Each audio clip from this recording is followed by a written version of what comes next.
po sa ating flood control projects na sinasabi ng ating presidente nung kanyang SONA 5,500 units of flood control projects. Hindi po ba bumaha kinabukasan? Dahil sa kanina, ngayon hinahanap ng mga Pilipino nasaan ang 5,500 flood control projects. Ano ang sabi ng ating presidente? Binangga ng barko! Nabangga ng barko flood control projects, kaya hindi po gumana.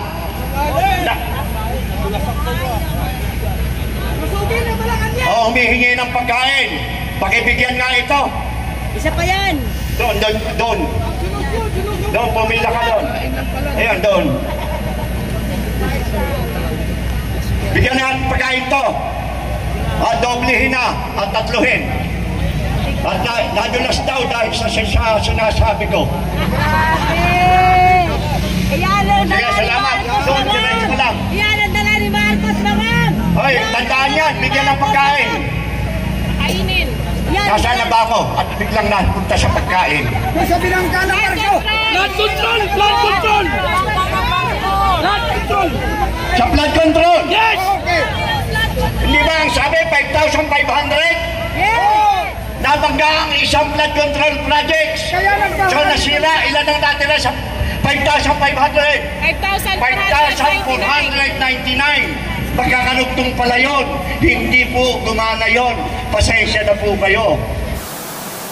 Engineer Ed Francisco, palapakan po natin. Magandang hapon po sa inyong lahat. Kumain na ba kayo?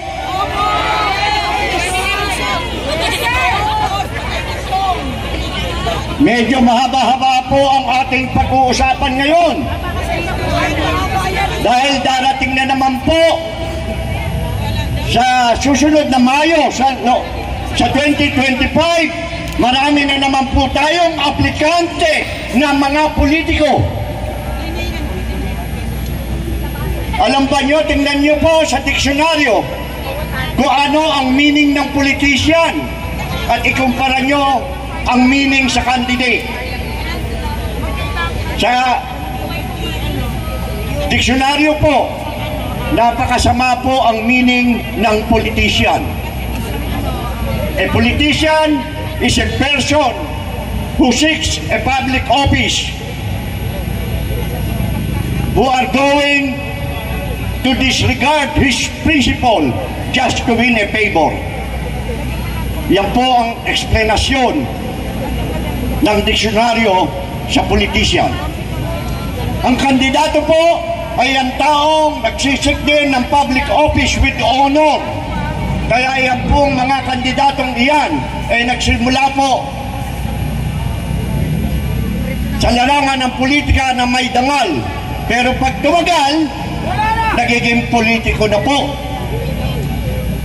Sila po ay ating mga aplikante sa posisyon na bakante sa 2025.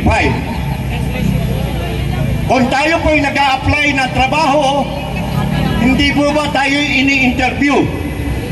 Ang tinitingnan nila ay yung ating kapasidad, yung ating capability. Tinitingnan po rin nila yung ating character. Tinitingnan din po nila kung ating credibility or kung tayo ay reliable. Bakit hindi po natin tingnan din sa pagpili po ng ating kandidato? Lahat po ng mga kandidato o politiko na mag-o-offer sa inyo ng pera o pabor, tandaan nyo, sila po ay full politiko. At lahat naman ng tumanggap at ibinoto yung full politikong iyon, ang tawag ko ron ay bobo tante. Kaya po huwag tayong maging bobo tante para hindi po tayo makapili ng full politiko. Tama o hindi? O may tama sila?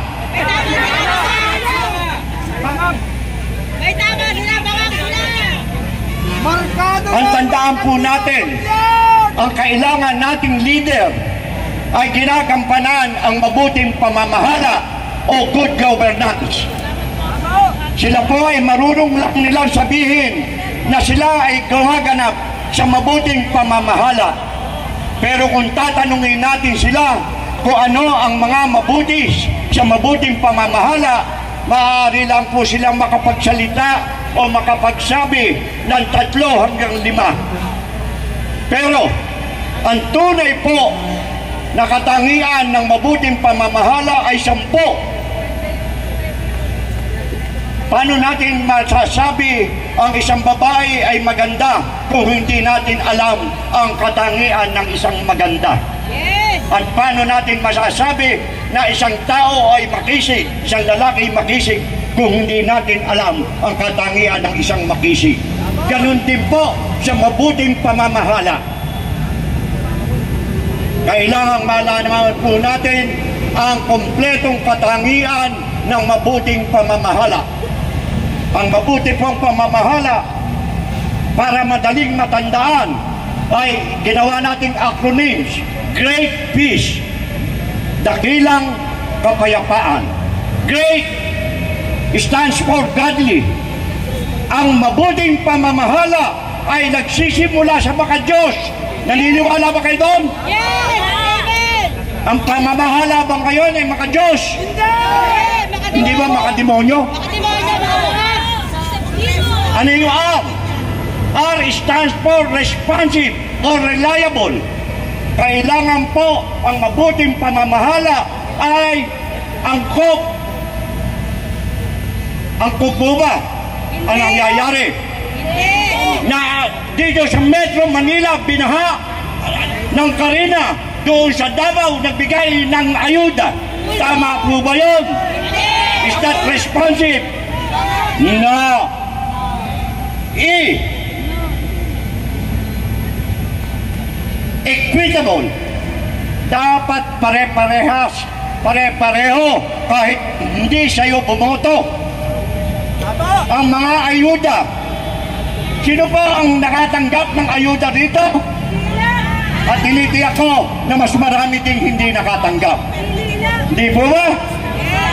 So, dyan po sa ayuda, lahat na ng ayuda, tayo'y ayuda nation.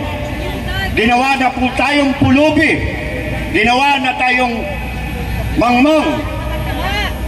Binibili na po nila ang Pilipino dahil po dyan sa ayuda. Ginagawa nilang inutin at tapat ang mga Pilipino. A. Sa great is accessible. Dapat ang programa ng gobyerno ay maaabot at makukuha. Pero karamihan na programa ng gobyerno ay itinatago nila. Kailangang abutin mo muna bago mo malaman. Sino po nakakaalam dito na pag lumapit kayo sa DSWD, alam na nyo kung magkano ang inyong makukuha? Wala po. Tayo po ay nagmamakaawa na humihingi. Ang hinihingi po natin na tulong ay galing din po sa atin. Iyon po ay pera natin. Bakit hindi natin gawin nilang accessible sa lahat ng tao ang iyon po? T is transparency. Iyan po ang hinahabol natin sa ngayon. Dapat transparent. Ibig sabihin po, matutukoy ang lahat ng gastos ng gobyerno at mahabol. Hindi na po natutukoy, hindi pa po mahabol. Kaya po tayo, lahat tayo dito ay nakatunganga. May mga pumipigil! Hindi po ba? May pumipigil. Totoo! Ang peace, P stands for participatory. Dapat ang pamamahala ay nakikilahok ang mamamayan. Hindi po ba? Dapat tayo ay nagbubusisi, nakikilahok, we participate in public governance. Tama yun! Nangungutang ang bawat ahensya ng gobyerno ni hindi man lang tayo sinasabihan na umuutang sila. Di po ba? Sinisisi Alam ba nyo kung magkano na ang utang ng Pilipinas? 15 trillion! 15 trillion! 15 na po! Ang trillion, alam po ba nyo kung ilang zero? Ay, hindi ko naman Ang 1,000, 3 zero. Ang 1,000,000, 6 na zero. Ang bilyon ay 9 na zero. Ang trilyon ay 12 zero. 1 trillion lang po ang bibilangin nyo. Baka isang taon, hindi pa nyo natatapos ang 1 trilyon. Nanakaw kasi lahat. Ganun po. Ano po nawawala sa kaban ng gobyerno? Trilyon po ang nawawala. Dati po ang nakawanlang sa gobyerno ay milyon lang. Sumunod naging bilyon. Ngayon po sa panahong ito ay trilyon po ang nawawala. Totoo yan! Totoo hindi? Totoo! Imagine, dito lang po sa ating flood control projects na sinasabi ng ating presidente nung kanyang zona 5,500 units of flood control projects. Hindi po ba bumaha kinabukasan? Dahil sa kanina, ngayon hinahanap ng mga Pilipino nasaan ang 5,500 flood control projects. Ano ang sabi ng ating presidente? Binangga ng barko! Nabangga ng barko. Flood control projects, kaya hindi po gumana.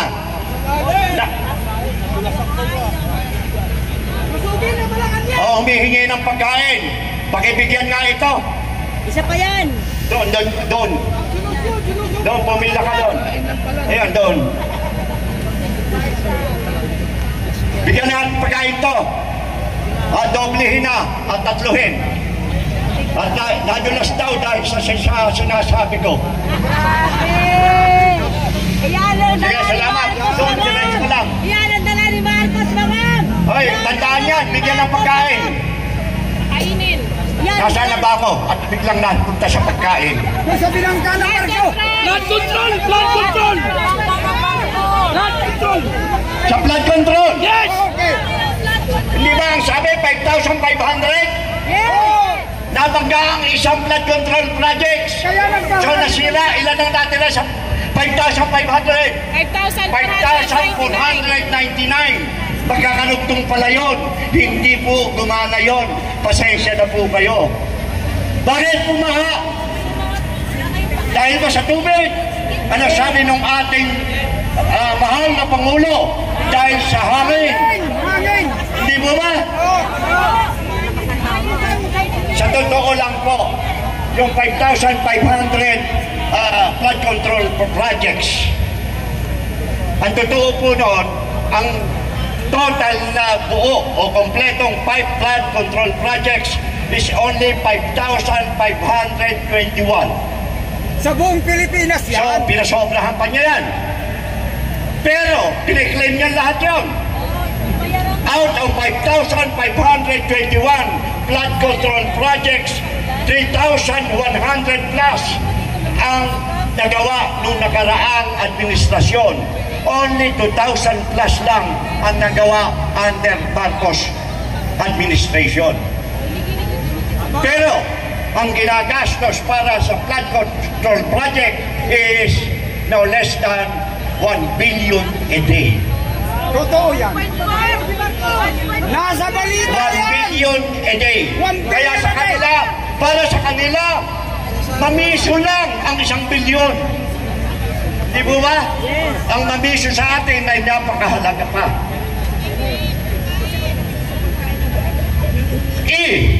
Sa P, participatory ang P, ang E. Ano po ang E? Efficient.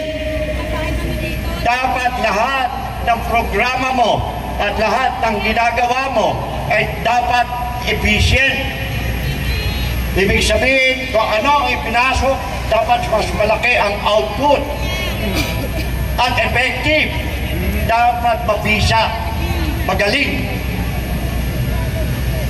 A, accountable, may pananagutan.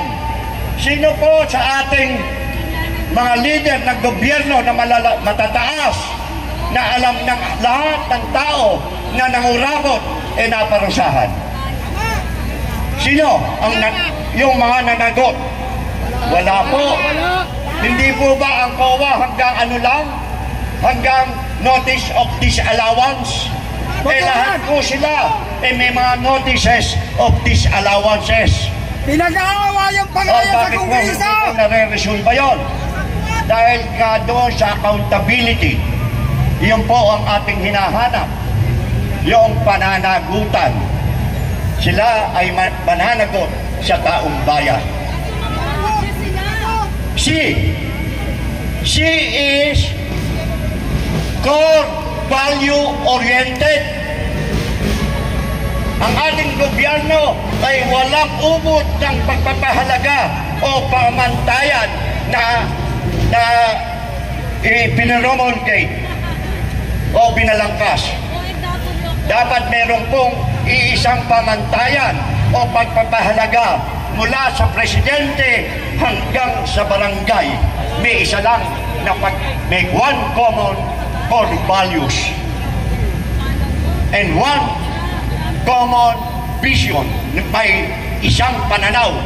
Ang nangyayari po sa atin, iba-iba ang pagpapahalaga, iba-iba ang pamantayan, kaya po iba-iba ang direksyon ng ating bansa. Kaya po tayong mga Pilipino, eto po, naiiwan. Sila lang po ang sumusulong. Totoo yan! Di ba ba? Marcos, yung pamit, bibitayin! Ano yung huling dapat ang good governance is equipped. Hindi yung sa oras ng rescue sa baha, pupunta ka, ni wala ka palang bangka, ni wala ka palang dalang pagkain, ang dala mo lang yung sarili mo at magpapaphoto ops ka. Yung po ba ang good governance? So is equipped. Dapat ang mabuting pamamahala ay kumpleto. Hindi po hulugan na katulad ng binibigay na ayuda. Di po ba? So, yan po, dapat po sa susunod nating pamimili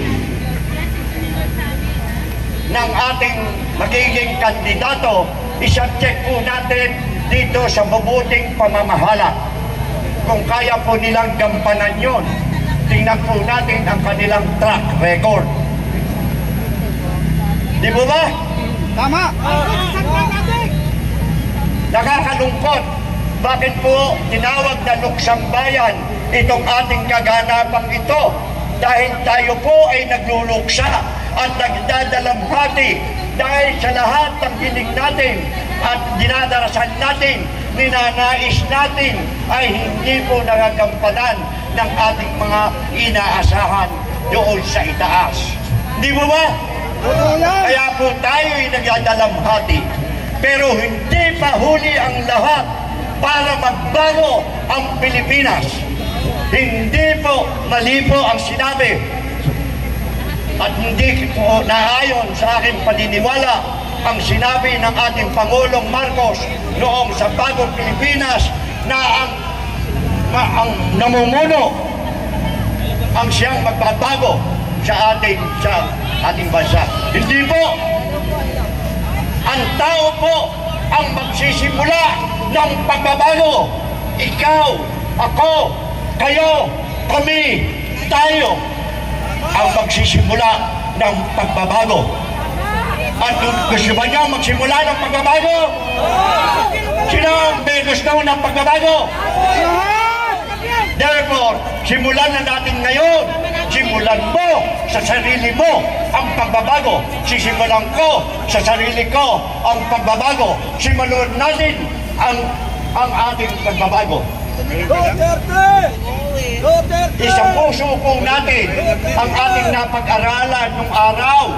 Nung tayo pa ay elementary pa lang, bago tayo tuwing umaga, bago tayo pumasok sa silid-aralan o sa classroom, Ano ang ginagawa natin? Nag-iipon-ipon po tayo sa may flagpole. Ano po ang kinakanta? Hindi po ba lupang hinirang? Pagkatapos ng lupang hinirang, ano po ang anumarang ginagawa? Itinataas po natin ang ating kanang kamay upang magbigkas ang panatang ng makabayan. Hindi po ba? Natatandaan pa ngayon? Pero ginagampanan natin yun na dito lalabas sa bibig, papasok sa kanang tenga, lalabas sa kabilang tenga. Hindi natin ipinapasok sa ating puso yung ating kinanta at ginawa nating panata. Ngayon, subukan natin mailagay natin sa ating puso ang panatang iyon. Sino nakakaalam dito ang huling talata ng Panatang Makabayan, yung luma? Hindi ba? Sa isip, sa salita, at sa gawa, at huling talata ng lupang hinirang. Ang mamatay, at tutungin po natin ang dalawang iyon. Sabay-sabay tayo sa isip, sa salita, at sa gawa. Ang mamatay, dahil sa iyo. Iyan ang makapilipino. Iyan ang makabayan. Iyan ang tunay na makadiyos. Mahal ang kapwa Pilipino. Maraming salamat po sa inyong lahat.